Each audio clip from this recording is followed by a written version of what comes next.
All right, hello guys. We are here today with Long Beach State's men's volleyball team after their match against Long Island University here Saturday night.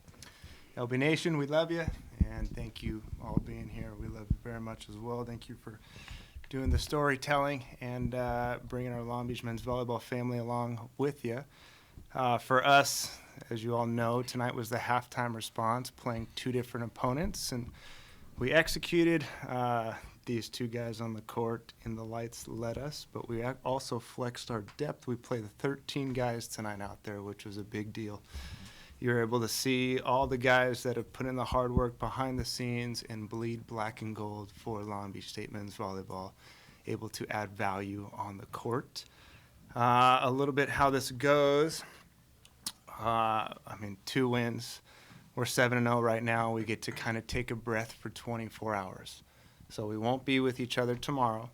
It's okay to be present in the moment. It's okay to actually smile with the work that we put in because we grinded Tuesday, Wednesday, and Thursday this week in our gym. And as a coach, asking these guys to put in even more and work even harder, and you were able to see those rewards come to fruition this weekend. And then we'll spend some time actually right out of here. We have a social with all of our family members, so we get to be present there. And when we come in on Monday, the most important match is the next match. So we have a one-match week next week. So we'll come in Monday, Tuesday, Wednesday, Thursday and say, all right, we're going after even more. So professionalism, maturity was prime this week. Said it last night. The goal was to be the best player-led team in the country. And very proud of how all 17 guys expanded with their voice, expanded with their leadership.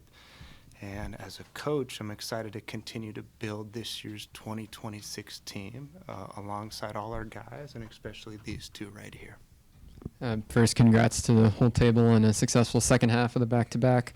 Connor, you're in your 5th season with the program now. You've been so impactful as a service specialist, and Coach has talked about being able to use you as a closer through different sets. Tonight you got starting nod. What's it mean to you to be able to play in a full-time role tonight and be on the very top of the score sheet, 13 kills? It feels great to get a chance to go out there and just play some volleyball, in a position I don't normally get to play in, and I'm just happy to get that opportunity. Awesome. And then, Daniil, we've talked a lot through these press conferences, and Coach has called you and Wojciech Gajek a two-headed monster at the top of the opposite position. We asked Wojciech last night about his interpretation and what it means to him to be part of that. What's your experience being part of that back-to-back where Wojciech can have a great match yesterday and then you come in and dominate tonight? It's a great experience. I don't think a lot of schools can say they have two good opposites of that level, and we just push each other to become better, learn new things from each other.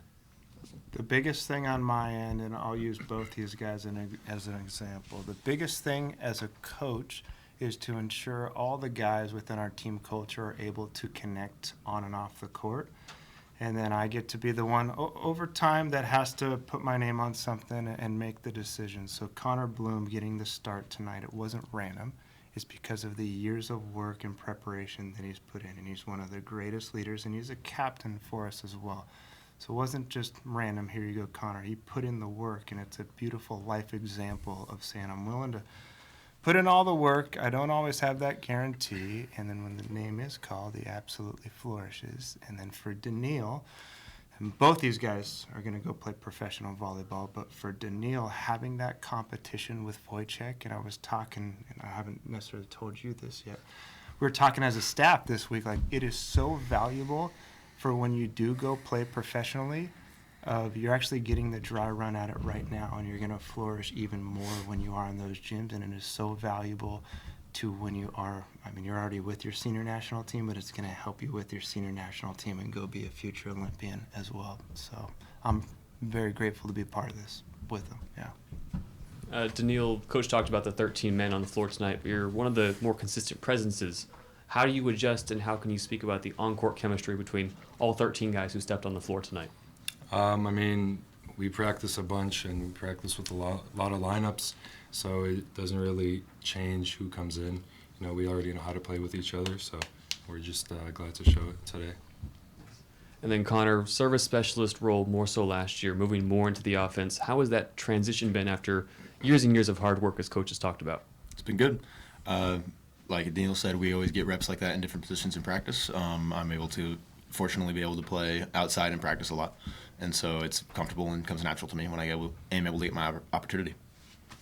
For the table, obviously, congratulations on dropping the banner. It's a funny thing, banner nights in sports, because it's the culmination of celebrating, bringing something back to the campus and the community. And then you got to go play a game, wipe out, 3 sets, of course. What kind of impact does that have for you guys? 7 games of the season, got UCLA next, pretty soon. Just looking at the accomplishments of what you guys, this program has had, obviously both, big players, both big contributors to that championship. Going forward, looking to bring another one at the end of the season. You guys start, I'll close it out. The banner was an awesome thing to see.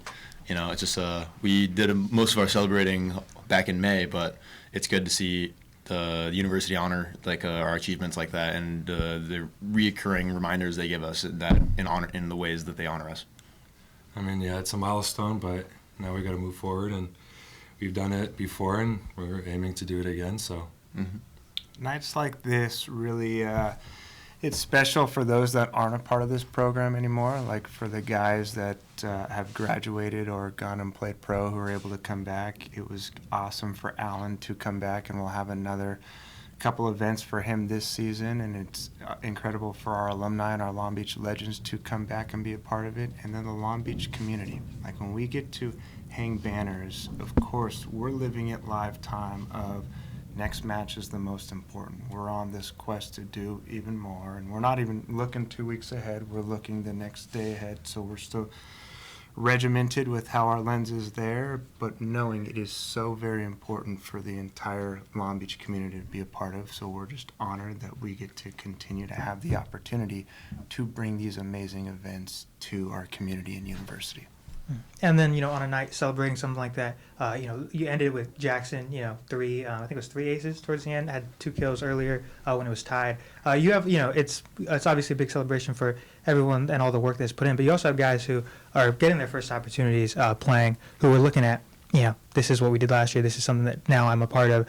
Jake, even though, he was on, obviously redshirting a prior year ago, and then he racked up, 16 out of his 21 assists in the first set, had a great night.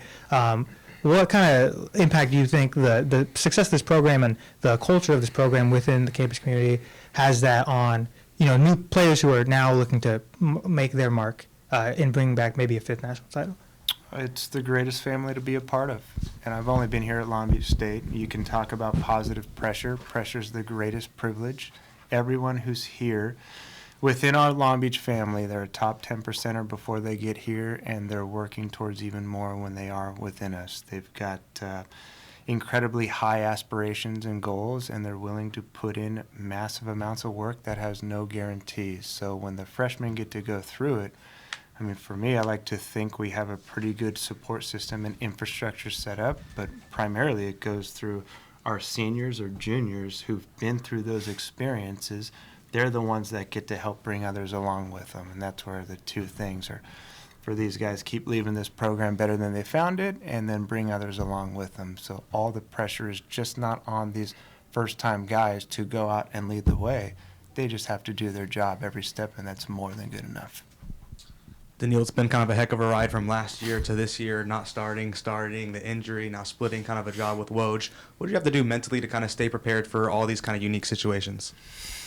I mean, it's part of the game. I kind of did that last year with the injury, and I kind of learned the other side of it, that, what can I learn being off the court? So it's kind of the same thing now. There's things I can learn from Woj, and then when I do start, I just do my own thing and the new things that I've learned. So, yeah. And then, Coach, you kind of mentioned the flexing the depth, but guys like Island, Dane, Ryan, Braden, Miles, to get all those guys opportunities, especially at this point in the season, how valuable is it, especially in the long run? That's what it's about, keeping the base as wide as possible, as long as possible.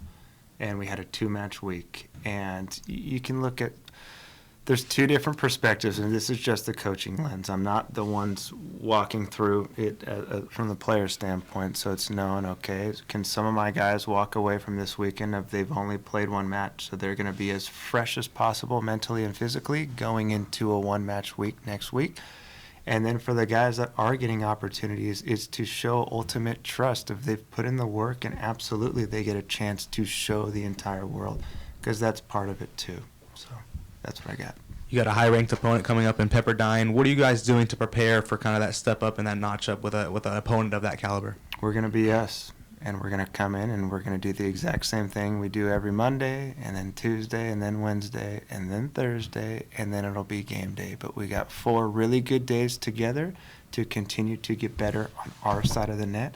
And this next match, whomever the opponent is, that match is the most important match. And that should be the rest of the season. That's how we attacked this week. That's how we attacked last week. We're training and playing with the end in mind, which is to be most prepared for that final match of the season. So now we handle this next week the same. We're not going to come in and say, okay, now we have to do this, this, this. We're constantly reevaluating based on the last, whether it be 5, 6, 7, 8 matches. Where do we stand as individuals? Where do we stand collectively with our offensive and block and defense systems? What are the opponents seeing? And then how can we be an even more improved version of ourselves?